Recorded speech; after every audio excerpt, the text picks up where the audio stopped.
for inviting me, Daisy. I work at New Left Review, which is a kind of political, quasi-scholarly, actually I wasn't under, quasi-scholarly journal. Here it is. And yeah, I wrote a piece about a year ago now called Green Questions. We've been running this debate about green strategy in the journal, and my job was to kind of assess what the ground that had been covered so far and what was strong and weak in it. It was called Green Questions for a reason. One of them is that I have more questions than answers, and the other is that I am quite green myself. I don't have like a history of activism in environmental activism or particular expertise. I'm just a concerned citizen and somewhat informed. But yeah, so I'm again going to talk about what Angus, the first question Angus was asked to answer as well, which is about the degree to which capitalist states, wedded to the interests of capital, can be tools for radical decarbonisation. And I guess there are sort of two questions that kind of lead from this overall question. One of which is, can like a state can a decarbonising state be compatible with continuing economic growth? And then the second one is kind of about capitalism, which is, can capitalism kind of withstand the end of economic growth? So if we stop producing and stop consuming as much, considering that profit making and capital accumulation are basically structural imperatives of the capitalist system, if we stop doing that, can capitalism still exist? And I think it's worth sort of holding these questions slightly apart in one's head in addressing this overall question about whether capitalism can decarbonise. And also the first sort of empirical fact of knowledge, of course, is that capitalism's like growth and emergence was entirely enabled by fossil fuels and is kind of unimaginable without it. So capitalism does does use fossil fuels and generate emissions. That's kind of a fact from which we must obviously begin.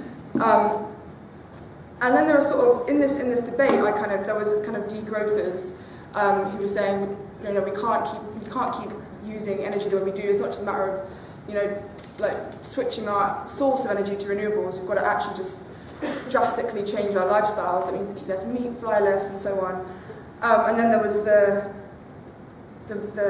more pragmatic and growth-friendly approach. This guy called Robert Polin, who's like an economist at the University of Massachusetts in Amherst, and also like on various advisory committees to the UN and the European Commission. And he was, I guess he'd be the kind of global Green New Deal advocate, and he was saying, basically energy use can go on as usual. We just need to be way more efficient, insulate our buildings better, retrofitting, and just like have a huge, massive stakes to the realists, meaning we can transition to renewables and walk away from fossil fuel companies.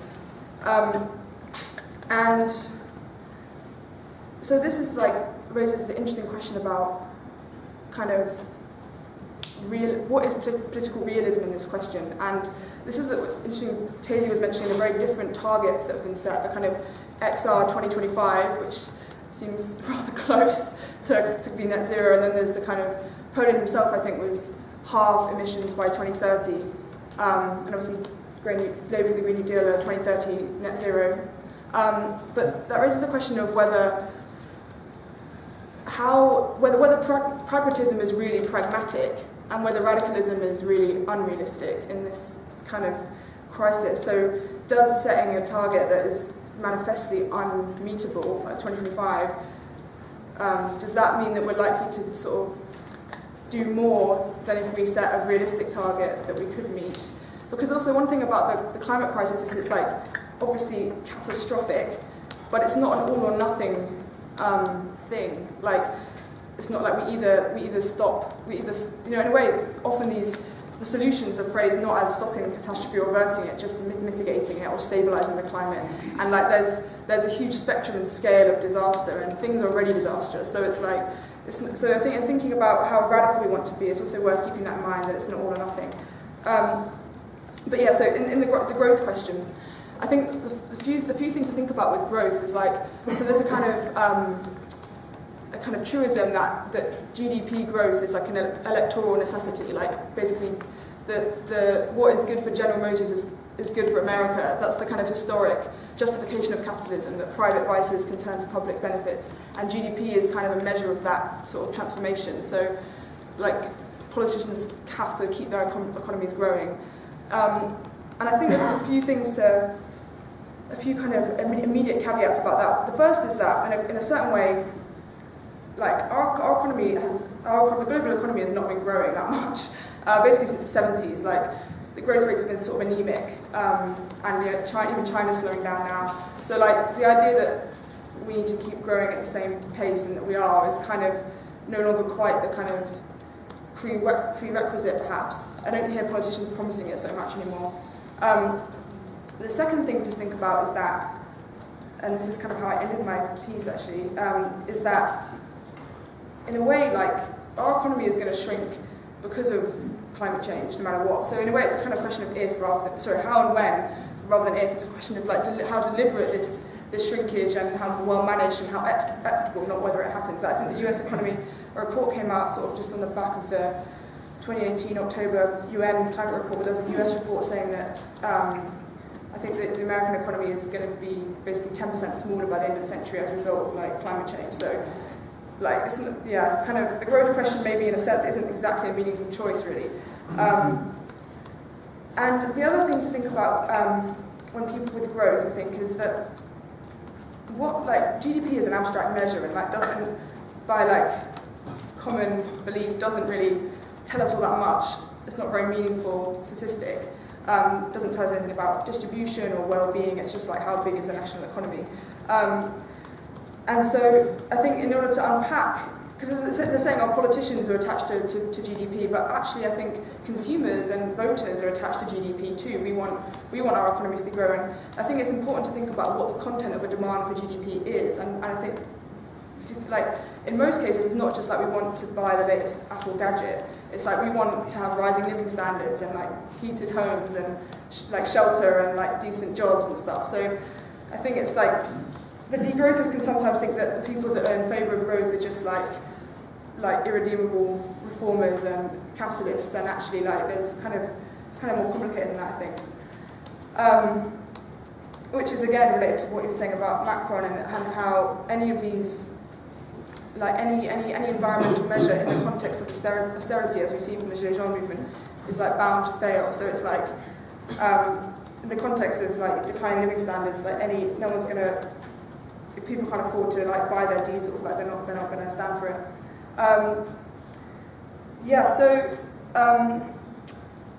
The other thing about growth is that it's often thought about in terms of production and when producing too much, and I think that's possibly a weakness of like global Green New Deals, like the AOC Green New Deal, is they're often like their industrial strategies, they're about jobs and producing, and there's not so much emphasis on consumption and how it would affect like how we consume and our diets and lifestyles and stuff. And this is a kind of abstract question again, which I hope you discuss again about the question of like what is realism in this, what is a realistic response, and what's the most like efficacious response to this crisis.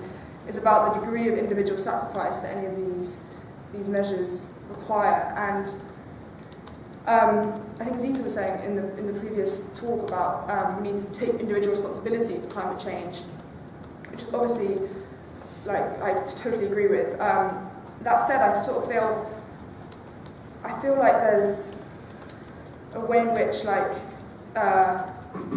there's a kind of cognitive dissonance obviously going on the whole time, because, like, you're constantly aware of this horrible, catastrophic crisis going on, and yet you basically carry on as normal. Most of us do, unless you're like one of the XR rebels who's quit their jobs and reorganised their life to fight the emergency. And so there's this like feeling of like terrible kind of pervasive low-key panic about the climate crisis, and then matched with this like equally like panicking impotence. And then you sort of think, oh god, like what am I going to do? Okay, I'm going to like be a vegan, or I'm going to make sure I really recycle well or something. And like those things are all important, but I guess individualistic solutions to the crisis, that they have a part to play, but like when I think that, and I think, okay, I've got to stop flying and stuff like that, then I think, but China is China's the biggest polluter in the world. Like America's the biggest per capita polluter in the world. Like it just feels so huge that individual action feels kind of next to futile, and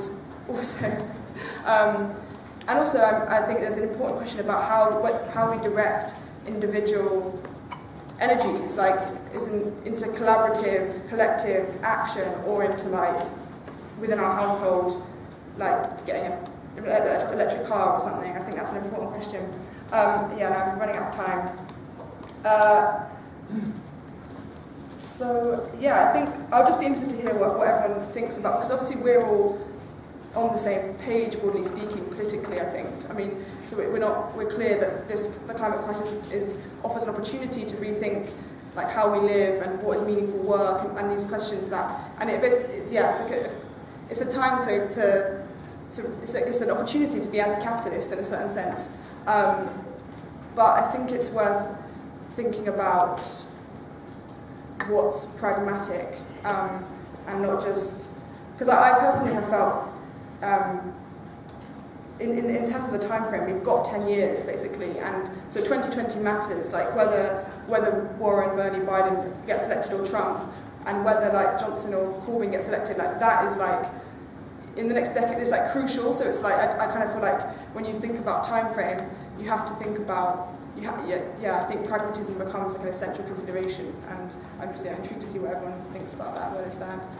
Yeah, thanks.